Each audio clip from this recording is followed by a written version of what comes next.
going on, guys? Welcome more normally. Welcome to the very first ranking video I've ever done on this channel. If you're excited for this one, do me a favor, hit that like button, subscribe, and consider becoming a member today. But guys, what we're doing here, we're going to be ranking some movies. I'm a huge movie buff. I've tried for years to try to get movie content going on YouTube, and it's just so much work. But I decided that ranking videos might be something fun to do. I like watching them, so why not make them, get my opinion out there. What's cool about them, and this is obviously kind of a disclaimer as well, is that obviously this is going to be my list. It's not going to be the same as what you guys think. We have different opinions. That's what's cool about movies, is that we can all get something different out of every movie that we see. So, what we're doing today, we are ranking every movie in 2023 that I saw. Now, this comes down to, I didn't see every movie, obviously, that'd be impossible to do, but I also don't go to the theater very often, so if a movie is not out on digital release, Blu-ray, or something like that, guarantee I haven't seen that yet. And then there are some movies that if you don't see on this list, just know that I didn't see it, so it can't be ranked. But overall, there's 32 movies that I saw that came out in 2023, and we're going to go ahead and count them down from worst to best. Alright, so starting off at number 32, I went back and forth in my mind here a little bit about the two movies that came in outside of the top 30, because I gotta be honest with you, they're both pretty fucking terrible. And it really came down to which one did I feel was actually a movie with a premise, and which one I felt didn't really have much going for it outside of a certain thing. So at number 32, we have Kill Her Goats. This is a movie that I got from Horror Pack. It's a monthly subscription service. You can see unboxing videos right here on the channel every month. And this one, like, the plot was very, very basic. It's, you know, a girl gets a new house bought for her in a town, and people are mad that she moved in there, and then a killer shows up and starts killing people. Classic 80s slasher feel to it. There are practical effects, which is kind of cool, but really the main attraction of this movie is boobs. It's an excuse to have pretty women on screen showing their tits. And it's poorly acted, it's poorly written, it's not interestingly shot. Honestly, I've seen porns that were better. Like and that's the main problem with this, is like the main driving force and attraction of this movie is obviously the boobs, and not to say that the women aren't beautiful, they are, but why would I subject myself to this when the internet exists? So that's why it comes in at number 32. There was just nothing to this movie, really no reason for it to exist other than to show boobs, and you can pretty much see boobs anywhere nowadays. Coming in at number 31, and it's a very close 31 to 32, is Nefarious. Now, this is a movie, I got a text from a friend of mine that was like, hey, do you want to go see Nefarious? And I knew nothing about it. I hadn't seen a preview or anything. I was just like, oh, I'll go hang out with my buddy. And it was like with his family and stuff. I was like, cool. Go to the movies, hang out, have dinner afterwards, maybe, you know, hang out afterwards, have a good time. Someone I hadn't seen in a couple years, and, you know, just catch up with an old friend. And we go to the theater, and it's packed. Just completely sold out theater. We couldn't even sit together. One of the few times that's ever happened to me in a movie theater experience. And this movie starts playing, and it's got a really, really interesting concept. And that's part of the reason why I dislike this movie so much, was because the concept of it was so good. Basically, it's two men. One of them's on death row, the other one's a psychiatrist. And it basically, the psychiatrist is trying to determine whether or not the guy on death row is mentally fit enough to be executed. And the guy on death row is claiming to be possessed by a demon. And it's a whole movie about their conversation. And to me, that there's something there. That could have been made into a really, really good movie. And now, to this movie's credit, it's very well acted. But however, as I was sitting there and I was watching this movie, every so often there would just be this line, and I'm like, wow, that really felt like thinly veiled propaganda. And it just kept on going and getting worse and worse as the movie went on. And then the ending happened. I won't spoil it, but it was this like really ridiculously cliche ending. And then right after the ending, there's like an epilogue, and none other than Glenn Beck showed up. Like the actual Glenn Beck is in this movie, and I began to realize, oh, that wasn't thinly veiled propaganda. That was just straight up propaganda. This is a propaganda movie. This is a movie that has a message that it wants to get across, about anti-abortion, anti-euthanasia. Um, you know, it's weird what it has to say about the death penalty. I don't think it can get that message right, which honestly, if you listen to the pro-life crowd, I don't think they've got that whole thing figured out either. It just was such blatant propaganda, and the reason why it made me so angry was because you can make a movie like this, and you can even get your message across without being so heavy-handed with it, and make an enjoyable movie that isn't just going to be enjoyable for those that already agree with you politically. But they decided to go a different route. And this movie makes me angry because it wastes two very, very good performances and a very good concept on just, we got to push our message, this propaganda message. So that's why it comes in at number 31. Getting into the top 30, we have Ant-Man and the Wasp: Quantumania. Now, this movie, to give you guys an idea, this is kind of where we go from the really, really bad movies of 2023. The top 30, honestly, even though the heights of 2023 weren't quite as high as some other years, there was a lot of movies that were at least acceptable. And this is where we get into that acceptable range. Now, whether or not you think an MCU movie should just be acceptable, that's a different thing. So this movie, it had some fun parts to it. Paul Rudd is as charming as ever in this. I didn't mind, even like the whole what's the dude with the big head? That dude, Mordor, or whatever his name is. I didn't mind that as much as other people did. This movie, I thought, had a pretty good setup. It was fast paced, didn't waste time, wasn't just, filling time like to fill time like some movies do.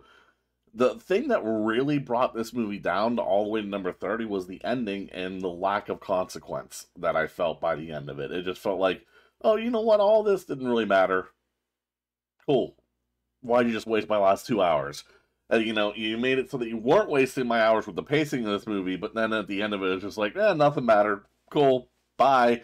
And that's where this movie really lost me, was that ending. So that's why it comes in at number 30. Coming in at number 29 is the movie Plane. This is a Gerard Butler movie, just a generic action movie from, I think, pretty early in the year here, about a plane crash on an island, or I think it's an island. I can't really remember, to be honest with you, but it's just a war-torn country, and there are, of course, are terrorists that come after them, and they have to try to get away and get rescued in time. And Gerard Butler obviously is his normal badass self in accomplishing that. The main problem with this movie is that it's a generic action movie. It's not bad for a generic action movie, but it is a generic action movie. It's very forgettable. This isn't one of those movies that, like, 10 years from now, I'm going to have a scene in it where I'm sitting there thinking, yeah, that movie right there, that was awesome. Like, that scene right there really stood out. Now, it was just by the numbers, like, hey, let's put a big name guy in here and let's blow some shit up, have some fight scenes, have a basic plot. It felt very 90s, honestly, which is not necessarily a bad thing, but in this day where movies tend to be a little bit more sophisticated in their plotting, makes it kind of forgettable, especially with the oversaturation of how many movies we get. So Yeah, I don't really have a lot to say about Plane. Wasn't bad. I'm not going to go overly loving on it and recommend that you guys go watch it right now. But if you like a generic action flick, you can do a lot worse than this. Coming in at number 28, we have Shazam: Fury of the Gods. Now, this movie was one of the more disappointing movies of 2023 because number one, because the first Shazam was actually pretty good. This one isn't bad, but it felt misdirected. It felt over bloated with all the different superheroes, the whole family now being part of the Shazam family. Um, and I think the biggest problem that we had with this is by the time this movie came out, we all knew the DCEU was ending. And it's just completely saps any investment that you have with these characters because it's like, we just know it doesn't matter at the end of the day that this is getting a reboot. These characters, these versions of these characters are going away. I don't know. I think the way DC is handling, I have all the faith in James Gunn because he's made so many good movies, and now being the head of the DCEU, I hope that he can steer the ship right. But wiping the slate clean, I don't know. And when you come to like a cinematic universe, we've never seen this before. We've never seen a cinematic universe completely wiped clean and then trying to start another one through the ashes of it right after that. So it's going to be really interesting to see how that comes out. I don't know, man. DC's been a mess for years, and this continues to be an example of it. A movie that should have been better than what it was. Um, but this movie just felt over bloated. The stakes didn't matter because the DCEU is going away, and the comedy didn't work as well. The villains weren't interesting. It just overall kind of a mediocre movie. Coming in at number 27, we got another DC movie, The Flash. Now, The Flash, where it gets credit for me, is the themes of loss and the themes of dealing with someone who lost a parent at a young age and living through that and being able to save that parent. Like, it's an interesting story, which of course goes more to the credit of Flashpoint Paradox in the comics for DC because that's where they took the story from. Um, where this movie kind of fails, number one, I haven't really been a fan of Ezra Miller in general as the character. I think he's been too he or she or sorry, I will get that right. I think they have been too. It's hard because he's playing a male character. They're playing a male character. I do, yeah. Anyway, they are playing a male character, so it's hard not to say he. But their performance, it's very jokey, but it doesn't hit. Like the jokes don't land. I think the emotional scenes in this movie are a lot better. Some of the twists, including the one at the very end, are just it feels pointless. And the thing that really drags this movie down, and I know apparently they're trying to say it was done on purpose, but the CGI in this movie is god awful. And another thing that drags it down is the fact that they use the likeness of certain actors, that some that are alive, some that are not with us anymore, and put them into the movie via CGI and AI, and that just feels dirty, honestly. Um, but the overall the movie it definitely has some issues, but the main themes behind the movie I can really get behind, which is why it ranks a little bit higher than some other movies, despite the fact that there's so many things that I would even say are offensive about this movie. But moving on. Coming in at number 26, we have The Expendables 4, and wow, everything that I said about the movie Plane can be said about this movie as well. Um, the problem is that this is The Expendables, and you're supposed to be better than that. Like, the first three movies, say what you will about them, they each one of them have something special about them. The first one just the novelty of bringing all these 80s action heroes together. The second one, honestly, Jean-Claude Van Damme as the villain absolutely steals that movie. The third one, honestly, Mel Gibson is great in the third one, and so is Antonio Banderas. And the action in all three has always been top notch. And say what you will about Sylvester Stallone, I think the guy's a great actor when he wants to be. Um, this one is just so forgettable. I can't think of a single sequence in this movie that stood out to me. Which I said the same thing about Plane, but it's almost more offensive here just because of what this movie is supposed to be.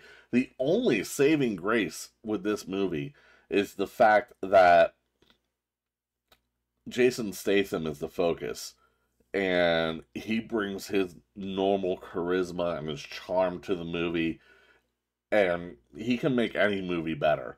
There's some pretty terrible movies out there where Jason Statham is the lead, and it's like, all right, I like this movie now just because he's in it. So uh, this gets bonus points for Jason Statham, but other than that, man, this is just not an Expendables movie. I don't know what they were thinking here. Coming in number 25, we've got Fast X. Now, this one might shift throughout the years. I don't I don't hate this movie as much as a lot of people. Like, there's a lot of people on the internet I've seen come out against this movie completely and really hate on it. Honestly, I thought Jason Momoa was an absolute blast in this movie. There's some memorable action scenes like there always is in the Fast and the Furious series. Now, this is one of those series where you can't take it seriously anymore. It's dumb, over the top fun. And if you just shut your mind off, you can really enjoy these movies. Um, Now, where this one gets down a little bit is the fact that it is a part one. Um, and it feels so incomplete. Like, there's other movies that'll be higher up on this list that were a part one this year, and there's another half of a movie coming, but they felt more like a complete contained story inside of their own movies, where this one obviously isn't. Um, and that's the main problem with this movie, is that they wanted to leave us off on a cliffhanger. You got a 4-hour movie that's trimmed into two parts here, basically, and it doesn't work because of that. Now, when part two comes out, or I think they even said part three, I think they're doing three of these. Um, when the story is complete, I might be able to go back and reevaluate and say, okay, this movie was better or worse than what I thought because of what the other movies did for it. But right now, when it comes to 2023, it's sitting at number 25. Coming at number 24, we have The Nun 2, the latest installment of the Conjuring universe. And this is the one movie universe where I really want to like it more than I do. I love horror movies. Say what you will about the real life Ed and Lorraine Warren. Um, Patrick Wilson and what's her name?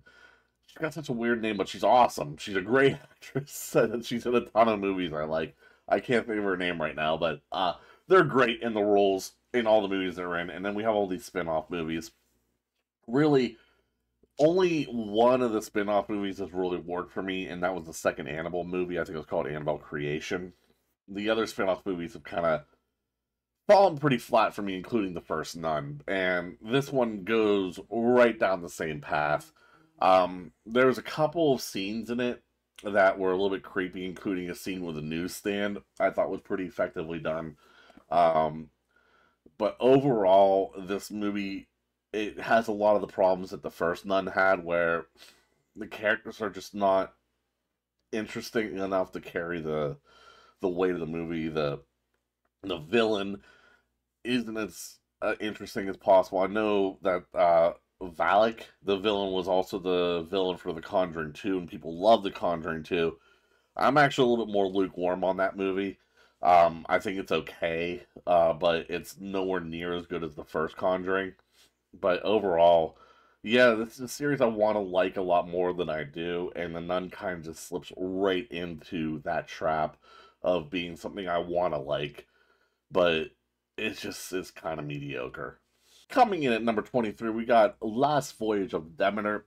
Now, this is the first of two Dracula movies that you'll see on this list, which who would have thought 2023 would have gotten us two Dracula movies? That's kind of crazy. And honestly, the concept of this movie is so cool. It's taking a single chapter from the book, The Voyage from Transylvania to London for Dracula, and setting it on that ship. Because all we've known up until this point is that the ship left, and by the time it arrived to London, everyone was dead. And this is telling the story of what happened on that. My major problem with this movie, it's good. I liked it for what it ended up being, but this is not a Dracula movie. See, the thing about Dracula that's so interesting is how charismatic of a character he is despite being so evil. And they kind of just turned Dracula into a generic monster on a ship in this movie. He never takes a human form. So, yeah, that really was a downside of this movie. I felt like you had the concept, and there was a cool concept here and something I really wanted to see, but instead, you made a movie that I've seen 100 times. People stuck in a location with a monster who's killing them one by one. Why'd you do that? Why did you ruin this concept? You just did. Like, it was such a cool concept. You just kind of ruined. But when you talk about it being a Dracula movie, not very good. But if you talk about a monster movie in a stuck location, it's pretty effective. It does pretty good, which is why it's ranked a little bit higher here. Because I can admit, for what the movie is, it's pretty good. What the movie promised to be, it's pretty bad. Coming in at number 22, we have Creed 3. Now, I'm a Rocky fan. I've liked the Rocky films outside of Rocky 5, which is an abomination. The first two Creed movies I really enjoyed, and now we got our first Rocky movie without Rocky in it. And I think that is the biggest problem with this movie. You miss the presence of Sylvester Stallone here. It's not well handled, in my opinion. They don't they like make one reference line to where the character is, and that's just not satisfying. That's not the character that we've been following for the last 50 years. I got nothing wrong with Adonis Creed. I think Michael B. Jordan is a great actor and puts in a great performance here. Jonathan Majors, despite his troubles, is also a great actor. We have to if you separate the art from the artist. I know that Jonathan Majors has his problems, but the dude has put in some good performances, and this is one of them. The plot is okay, you know, old thing from your past coming back to haunt you, and having to address that and live that down a little bit. I don't know. This movie felt like there was something missing, and I honestly believe it was the presence of Sylvester Stallone there. Plus, knowing that he wasn't happy with what the studio was doing also makes it feel a little bit dirty. So that's why it comes down a little bit lower, and it doesn't quite hit the heights of some of the other Rocky movies in this franchise. So, yeah, that's where Creed 3 sits. Coming in at number 21, we have Cocaine Bear. Now, this movie, when I first heard this movie was coming out, I was excited. I'm like, that is right up my alley. This is great horror comedy cheese, is what I was hoping for. And it really is what I got. Honestly, this movie is what it advertised itself to be. And I can't fault a movie for that. Now, is it great cinema that deserves praise or anything like that? No, but I didn't go into a movie called Cocaine Bear expecting to see that. I rank it as number 21 because, I mean, is what it is. This is not great cinema. This is just fun cinema. And it's a movie that's, if you want a movie called Cocaine Bear, you want to watch that movie, if that title entices you, you're going to like this movie. And that's awesome. So, I know I've been kind of negative on some of the movies around it. There might even be some movies above it that I sound more negative about than this movie. And you're like, why do you rank it higher? because I recognize it's not a very good movie, but I love it. So that's why it ranks where it does. Uh, I'm actually interested in how many of you guys saw this movie. Did you enjoy as much as me? I think the reviews of this movie were not very kind from what I remember, but I enjoyed the hell out of this movie. It's exactly what it advertises itself. It's about a bear that's high on cocaine. Coming in at number 20, we have 65. Now, this is another movie where I was very excited when I heard the concept of it. Adam Driver versus dinosaurs. 65 million years ago. Adam Driver playing an alien with advanced technology going against dinosaurs. And it is what we got in this movie. Now, it's a little bit different where, like, it is the classic action hero has to get relatable female character, little girl, from point A to point B. And that's the plot of the movie. And that can be a little bit disappointing. But it's fast paced. It hits its notes right. There's good action in it. There's cool technology. There's cool dinosaurs. And it ends with the asteroid hitting the planet and huge explosions. And yeah, I enjoyed this movie. I know a lot of people didn't, but it gave me what I was expecting out of it. Maybe it didn't go as far as it could have with the concept, but that, in some cases, is okay. It's okay to hold back a little bit, and instead of shooting for the moon, just doing something that you know will be good, competent, and fun. And that's what this movie was for me.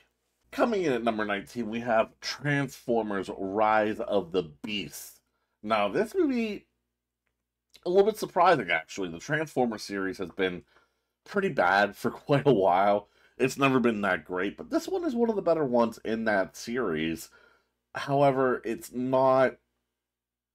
It has its issues. Number one, I think they really wasted the Beast Wars side of this. When I was a kid, I grew up watching Beast Wars. That was my version of Transformers, which is what excited me to see this movie. And they didn't really take advantage of that IP here. It felt kind of thrown in, and it was an excuse just to have our normal Transformers be important again, and instead of focusing on these new characters. I think, honestly, if you're going to do a Beast Wars movie, you need to do a Beast Wars movie and just commit to that.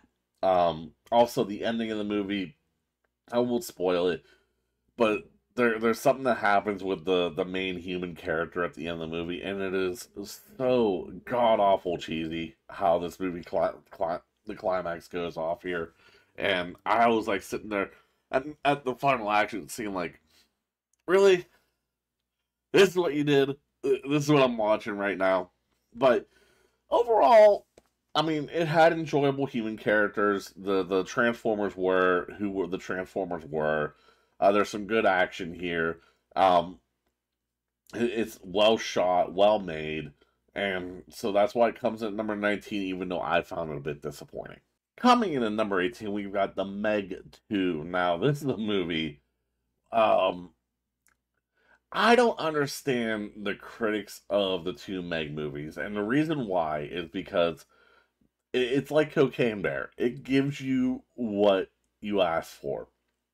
First movie, I said, I want to see Jason Statham punch a giant shark. And by the end of that movie, I saw Jason Statham punch a giant shark.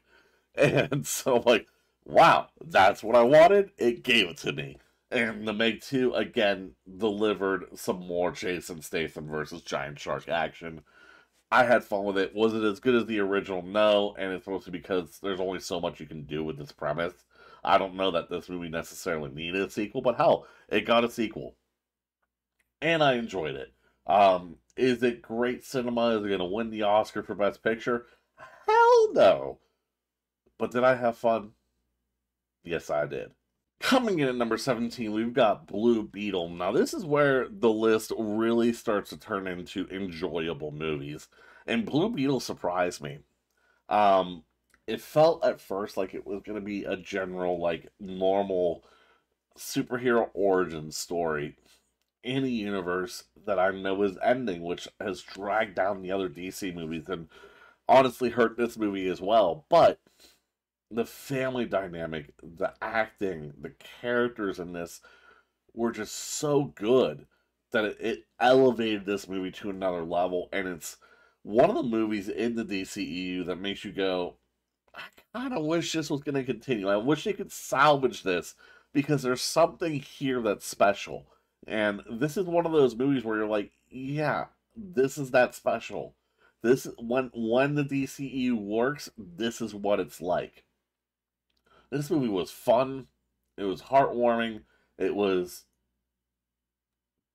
had great action, great effects.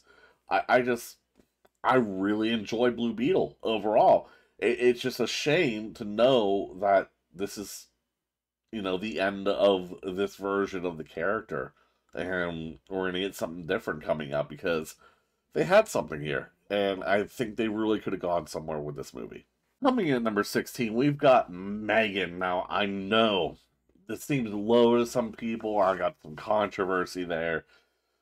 But this is my honest opinion. It's my list. That's what I was saying. This might be the first movie on my list where people are like, really, Megan at number 16? But it's a good number 16. Let's be clear there. Like, it's not that I didn't like this movie. I did. I think the advertising behind this movie helped it a lot. The viral campaigning was really well done. The problem I have with this movie is the fact that right now we've got Chucky going on TV, and it's so good. Like, Chucky is back to his prime, and Megan's trying to break into that same niche, and it's just not as good because it's not as established. It doesn't have the gravitas of the actor behind it or anything like that. It was a good movie. It did feel a little tame. Even the unrated version of it felt a little tame. But there's potential here, and I would love to see where that potential goes for this, because obviously there were scenes where Megan was legitimately creepy, and I enjoyed this movie overall. It just this movie itself as a first movie in the series is kind of basic, honestly. What I expected the movie to be is what the movie was, which isn't necessarily a bad thing. I've said that positively in the past, but higher up on this list, you have to exceed expectations, and Megan just didn't do that. Coming in at number 15, we've got Evil Dead Rise. Yes, that's right, another horror movie. We're in a horror binge right now, and man, this movie was good. They can't make a bad Evil Dead movie. They just never do it. And this movie goes right up with the other ones. Now, if you ask me to rank the Evil Dead movies, this probably, depending on my mood, would be in last place with Army of Darkness, kind of switching back and forth. Because Army of Darkness is a movie where I have to be in the right mood to watch. It's great when I'm in the mood to watch that movie, but I have to be in that mood to watch that movie. I love moving the setting of this movie from the cabin. About time that they did that after 5 movies. Also, I really love the guts that this movie has in it. And yes, I mean the gore, but also I mean the balls in the script writing. Because no one is safe in this movie. Normally in horror movies, you can pick out, hey, there's no way they're going to kill that character right there. Evil Dead Rise says, yes, we are. And it's going to be as brutal as you think it's going to be. And I love that about this movie. Yeah, like I said, we're getting to the cream of the crop here, guys. It's hard to distinguish. I had to pick a spot for this. Evil Dead Rise was really, really good. I enjoy it. Highly recommended. This is a glowing spot at 15. Coming at number 14, we've got Scream 6. And although this problem, unlike the last movie, Evil Dead Rise, this movie has an issue with it. Where Evil Dead Rise I didn't have an issue with. But the highs of this movie, to me, are just a little bit higher. And it mostly has to deal with the characters and the acting in it. I care more about these characters. And I like the actors. It's a shame what's going on with Scream 7 because I want this storyline to continue, and I don't agree necessarily with what happened to the one actress, why she was removed. I think she made some valid points. So, yeah, I don't even know that I'm going to see Scream 7 because of that. But overall, this movie, very, very good. One of the best of Scream sequels here. The kills are more brutal than usual. And I really enjoyed that. I really enjoyed the visceral brutality that this movie went for. Where this movie slips up is in its villain reveal. I didn't think it was very well hidden. It was kind of telegraphed, and it caused some plot holes as well. So it didn't quite hold up there. But overall, the movie itself was enjoyable. The acting was great. Yeah, it's another good Scream movie. That's another series where they really can't seem to make a bad movie in the series, even when they try to ruin it with a bad ending. But yeah, Scream 6, I highly recommend. Coming in number 13, we have The Equalizer 3. Yes, Denzel Washington back as The Equalizer. Now, what's funny about the Equalizer series is that Denzel Washington used to be famous for not doing sequels. And the fact that he came back for the second one was kind of a big deal. And now he is triple dipping into the series with another really good entry. And a lot of the reason why this movie stands above, because I'll be 100% with you, this actually has some of the same problems as some of the earlier movies on this list, where unlike the first two movies where there were some memorable action scenes, this one doesn't really have that. This is more character driven, and it's about the town that he has found himself in and how he relates with those people, and that is what is interesting about this movie. And this movie is elevated by the performance of Denzel Washington, which is who, in my opinion, is one of the best working actors in Hollywood right now, and has been for a very, very long time. Um, the guy's just great in everything I've ever seen him in. Even a bad movie, he will elevate to a new level. And I don't think this movie would be where as high on this list if it wasn't for him. So this really comes down to the placement of this movie is strictly down to the performance of Denzel Washington, who was so great in this role, and I know he is more than likely done with this role at this point. Um, but man, did we have a fun ride through these three movies, and I just appreciate that they happened. And yeah, I recommend the movie. It's a little bit more lackluster than the last three, but last two, but it still is a good conclusion to the story and a good character study, honestly, for an action movie, which is weird to say. Coming in at number 12, and guys, we got another one that is going to cause some controversy on my list, but I have my reasons for putting this here. And honestly, I probably could have put it lower on my list with how I felt about it. But at number 12, we have Oppenheimer. I know. Get your pitchforks out. Kill me. Skewer me for this ranking. 12 doesn't even reach your top 10. What are you thinking? Who am I watching right now? Why am I watching this video? Dislike. Turn it off. Don't even hear me out. Don't see why I didn't enjoy the movie as much as you did. Just, nah. Alright. Let's go with the positives here. Acting. Cillian Murphy, Robert Downey Jr., everybody, honestly, everybody in this movie gives the performance of a lifetime. It is so well acted. That is why it's number 12, because it's just so. I sat there the whole time just mesmerized by the performances of these actors, and it elevated the movie to a new level. Now, for the negative, and it's a pretty big one, honestly, and it's honestly one man that's involved in this movie, and it's Christopher Nolan. I am not the biggest Christopher Nolan fan, and the things I don't like about Christopher Nolan are really prevalent in this movie. Number one, I don't think this movie was served well with the out of order storytelling. I don't think it was needed. I think it made the movie a little bit more confusing than it needed to be because there were points where I wasn't sure.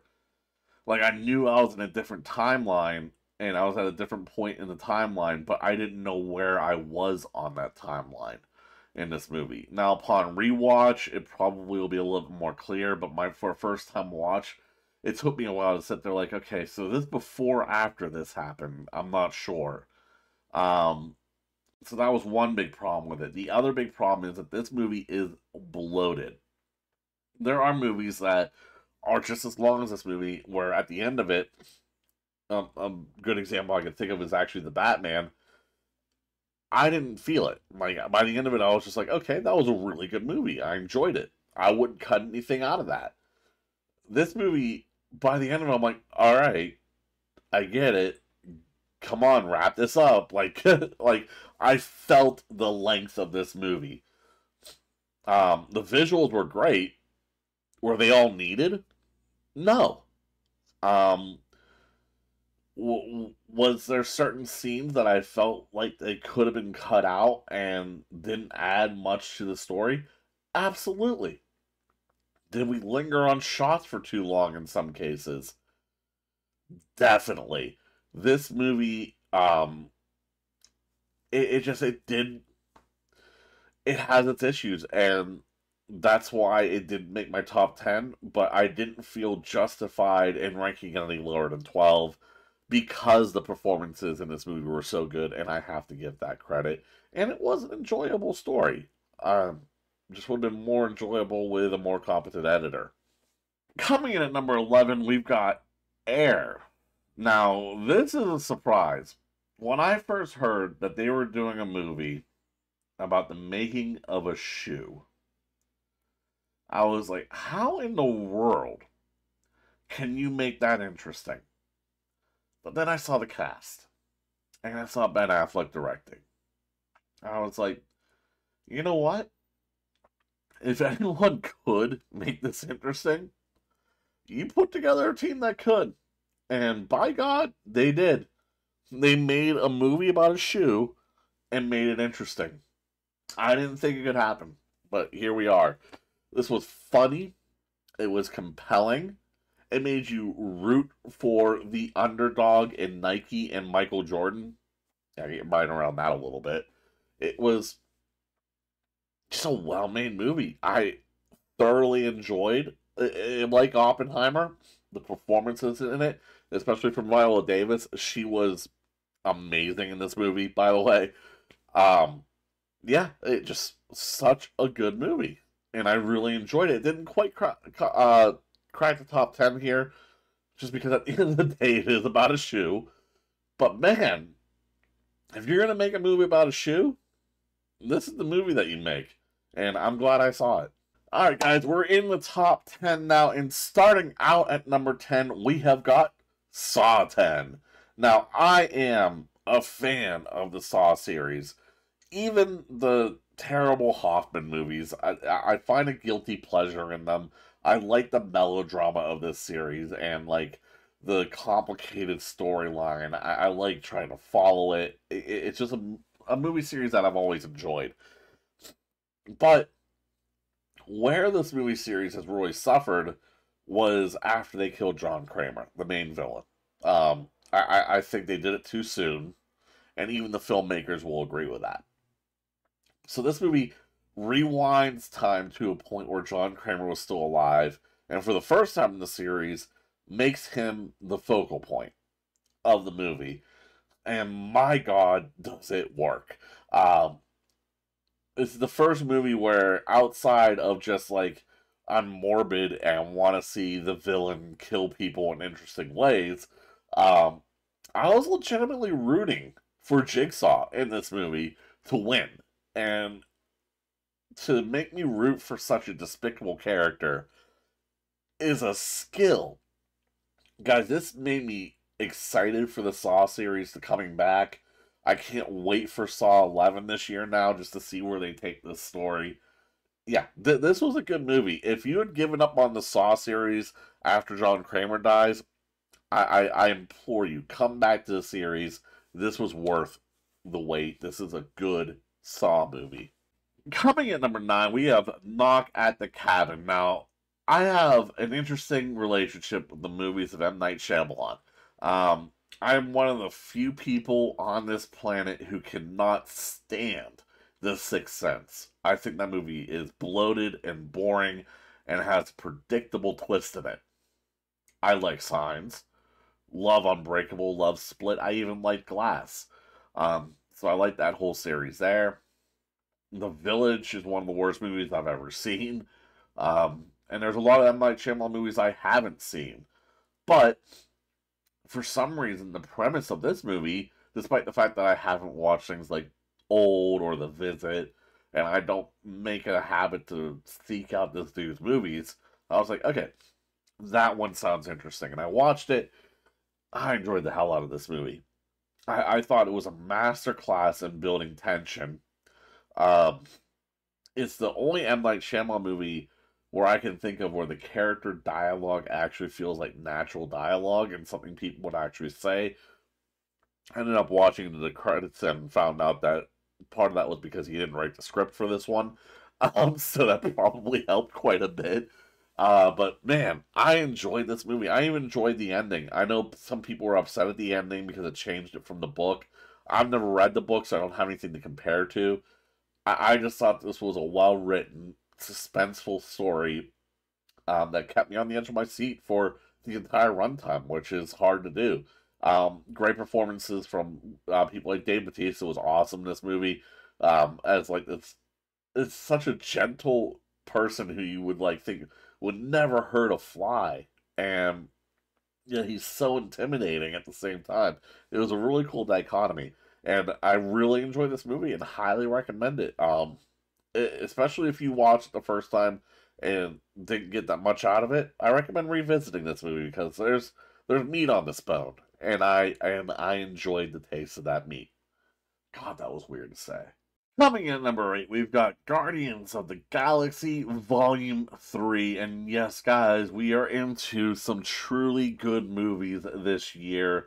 Guardians of the Galaxy return to form for the MCU. The reason why we are all still hoping that they can turn this ship around and make delightful MCU movies again, stuff that entertain us and make it an event again. I remember I used to rush to the theater for every MCU movie that would come out. So me and my friends would make a plan, make sure that we saw it on the big screen. Now this year, the past couple years, there's a lot of them I just didn't bother seeing on the big screen, including this one. Sad to say, I waited for this one to get released, and I'm a little bit upset that I did. This movie had heart. It had great character. Um, it had good comedy, great action, a good story, an interesting villain. Just the focus on Rocket was really well done. I had no complaints about this movie. Really, the only complaint I do have is knowing that we're not going to get any more. James Gunn is no longer part of the MCU. He's going to take over DC. So if we get another Guardians of the Galaxy movie at any point, it won't be James Gunn. And I feel like he was a major driving force behind why these movies were so good. Um, yeah, I don't have much else to say. I think most of you will probably agree. Guardians of the Galaxy Volume 3 was a return to form for the MCU and easily the best superhero movie that we got this year. Yeah, moving on.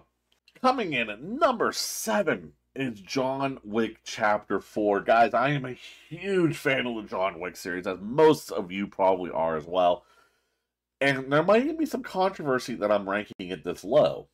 Even though it's in my top 10, it's number 7. It's way up there in a movie where there was a year where there was a lot of really good movies. It's honestly, it's probably my least favorite of the series, however. And the reason why is because by the end of the movie, some of the action that happened, especially the staircase sequence, I kind of had to roll my eyes at. I was just like, okay, this is just breaking my suspension of disbelief at this point. of what this guy is capable of doing. And that is where this movie fell a little bit short for me and why it only ranks at number 7. However, the world that it builds, the acting, the action in it is good enough to get it up this high on this list in a competitive year.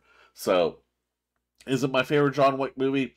No. In fact, it's probably my least favorite. But if this is the worst that your franchise does, you're doing pretty damn good. Coming in at number 6, Mission Impossible Dead Reckoning Part 1. Guys, Tom Cruise does it again. This guy, with the Mission Impossible series, he has just revolutionized action movies, the stunts, the plots. I enjoy this Mission Impossible series so much, and this was right up there with the past few movies in the series of being just as good. And the fact that this movie did something that Fast 10 tried to do, where it is not a full story, and this is a part 1, although from what I understand, they're not going to call it part 2 anymore, and it's going to be a different name, but it is going to continue the same story. I don't know. That's weird. Whatever they're deciding to do there. But, you can watch this movie as a self-contained movie. It's got a complete story to it, and it just works. It's a really good movie. Watch it if you haven't seen it. I like the plot behind it, the whole AI thing versus the IMF. It almost sounds cliche and predictable at this point, but they do a nice, interesting twist on it, and that makes you enjoy the version of it that they're going to do. Yeah, I'm really looking forward to the next part in this series, and hopefully it's just as good as some of the other ones here, because, man, this has been a hot streak in this franchise. I've really enjoyed it. Coming in at number 5, we're in our top 5 now, and this movie surprised me with how much I enjoyed it. Dungeons and Dragons: Honor Among Thieves. I'm going to say something controversial here. We had 2 Dungeons and Dragons major properties drop this year. One in this movie, and one in Baldur's Gate 3. This is the better product. I know there's things in it that piss players off because it takes liberties with the rules of the series. But I'm like, you got to remember this is a movie, and there's reasons why it needs to take those liberties.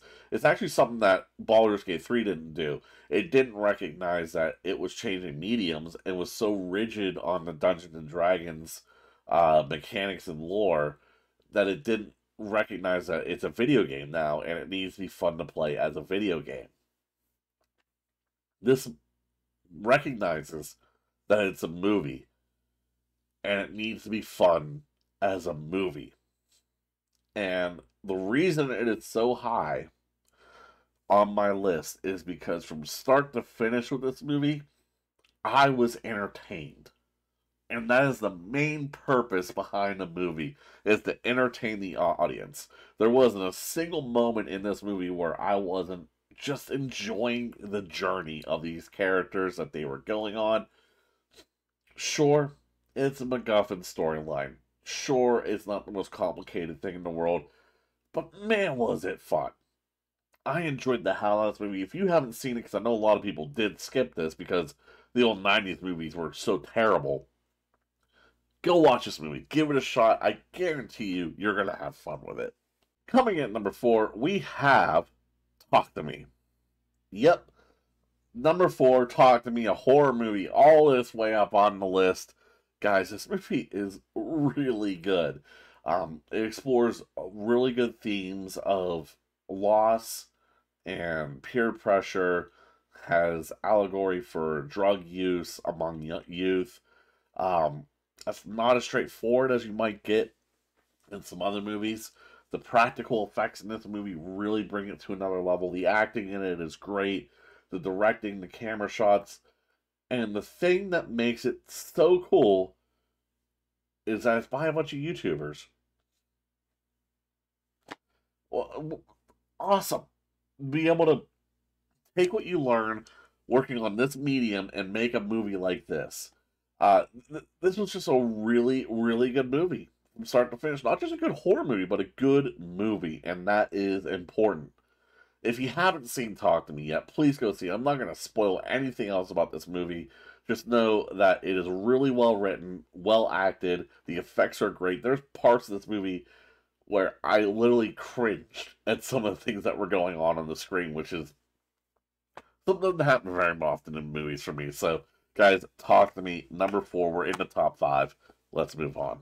Coming in at number 3, and the only animated film on this list is Spider-Man Across the Spider-Verse. And guys, this might be controversial placing for this movie because of how good this movie is. People might want it to be higher on my list, despite it being all the way up at number 3. Although, I think my most controversial placement is probably going to be number 2. So, yeah, that's probably where people are going to argue with me, is about number 2 being above this movie. But, guys, it's just great. It's a great movie. The only thing that drags it down, just like Fast 10 and Mission Impossible, this is part 1. And unlike the Mission Impossible one, this one actually has the problem that Fast 10 has, where the movie itself is not a complete story. And it's not a self-contained story. And we're going to need part 2 for context on some of the things that happen in this story, which is a problem. However, unlike Fast 10, this movie is so good on its own that you can't justify ranking it any lower on this list. It's entertaining. It's got great character work. The animation style is just so interesting and fun to look at. These are the best Spider-Man movies coming out right now, which is saying something because there's a lot of Spider-Man movies coming out. But guys, yeah, Spider-Man Across the Spider-Verse, we do need to see part 2 to see how good this ends up being. That's why it's all the way down at number 3. But all the way down at number 3 is a weird thing to say. This is a great movie. Go and see it. Now for our top 2. And number 2 is an interesting placement, because this is where this truly becomes my list. There's some controversial picks on this list, I think. I think people are going to be upset about where I placed Oppenheimer. People are going to be upset where I placed Spider-Man. And a lot of people are going to be upset at this placement. But let me justify this.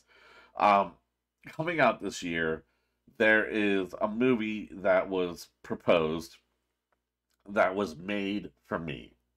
I'm a huge fan of the actor, and this is the perfect role for that actor. And it ended up being exactly what I wanted out of that movie. This is my movie. Like, if you were asking me, like, what's your dream movie? It's almost always going to be something like this. And it was made, and it was great. But I recognize that it has flaws, and it's not a perfect movie, which is why I no way can put this at number 1, especially because number 1 is so good. But I'm going to put it at number 2, because this is my list, and this is a movie that's made to my taste. Ladies and gentlemen, at number 2 this year, we've got Renfield. I love this movie. I adore this movie. Nicolas Cage as Dracula is perfect casting. Nicholas Hoult as Renfield does such a good job here.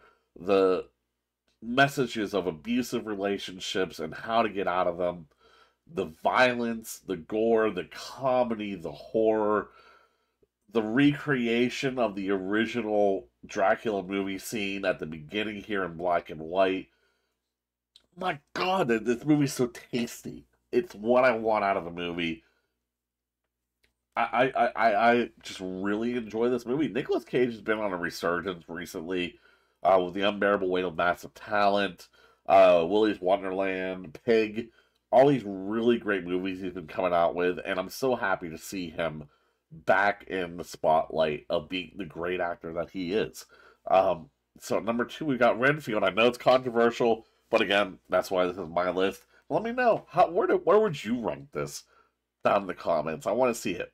Let me know where you would rank this. Alright guys, let's get to the number 1. Alright. Number 1. And I want to preface this, there is a giant leap here where we went from really good movies in 2023 to one of the best movies that I have ever seen. And I don't say that lightly. Some people that I told that to still don't believe me on how much I like this movie, on how good this movie is. But at number one for 2023 is Godzilla Minus One. My God, what a movie. Edge of your seat the entire movie. Great characters and a Godzilla movie. So much so that if you took Godzilla out of this movie, you still have a great movie. But Godzilla just had so much more to it. Godzilla himself is terrifying. Every time he charged up his nuclear breath in this, I was scared because I didn't want the people that I had grown to care about to die. And they made it so effectively devastating every time he did it. It was like, oh no. This is one of the best movies I've ever seen. Bar none. And the fact that it was made for less than $15 million, Hollywood, you've been put on notice. This is how to make a movie. It makes the MonsterVerse movies that we've been getting out of America the past few years look like a joke. It's so, so good. I don't want to say anything more about this movie because I don't want to spoil anything about it. But go see this movie. If it's still in theaters right now, if it's in a theater near you, rush out, go see this movie. Trust me, you're going to enjoy it. Alright guys, well that is the list of movies that I saw in 2023, ranking them in order. What did you think of this list? Let me know in the comments. You can go ahead and give me your list. Let me know how you rank the movies that came out this year. Give me your top every movie, top 10, top 5, whatever you got. I'd be interested to see. Other than that though guys, I'm going to get out of here. We're going to get more lists like this on the channel. I hope you enjoyed it, and I will see you next time. Peace.